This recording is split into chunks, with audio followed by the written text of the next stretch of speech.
Donald Trump has threatened to strip reporters of Nobel Prizes and sue media outlets over their reporting that confirmed Russian interference in U.S. elections and within the president's 2016 campaign. In a furious, misspelled Twitter rant on Sunday, the president lashed out at the New York Times over what he called a phony story about his daily routine. The Times story claimed the president often doesn't arrive in the Oval Office until noon, after spending mornings watching Fox News, CNN and MSNBC. He said, "I work from early in the morning until late at night, haven't left the White House in many months, except to launch hospital ship Comfort, in order to take care of trade deals, military rebuilding etc., and then I read a phony story in the Failing at NY Times about my work, schedule and eating habits, written by a third-rate reporter who knows nothing about me."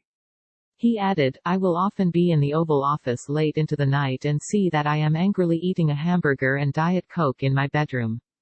People with me are always stunned. Anything to demean." A story about the president's eating habits appeared in Michael Wolff's Fire and Fury, from 2018. The Times reports that he ends his day with French fries and a Diet Coke. He deleted a tweet that spelled hamburger incorrectly, then reposted it. The outburst comes after the president has stepped back from hosting White House coronavirus press briefings following criticism for suggesting that Americans could inject disinfectant to ward off coronavirus. The president said that reporters who covered the Russian interference scandal, and the subsequent investigation that led to the indictments and imprisonments of several of the president's allies, were proven totally wrong, and should return their Nobles to the real reporters and journalists who got it right. He appears to have mixed up Pulitzer Prizes with the Nobel Prize, which he spelled incorrectly 4 times. The president said, "I can give the committee a very comprehensive list. When will the Nobel Committee demand the prizes back, especially since they were gotten under fraud?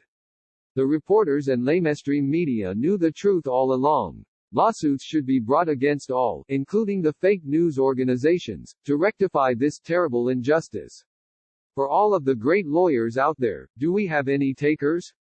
When will the Nobel Committee act? Better be fast." His outrage follows a Saturday attack claiming that the mainstream media asks nothing but hostile questions at his daily White House briefings, which he appears to have paused, saying that they are not worth the time or effort, after reporters demanded accountability from the president for suggesting COVID-19 patients inject disinfectants or be exposed to ultraviolet light.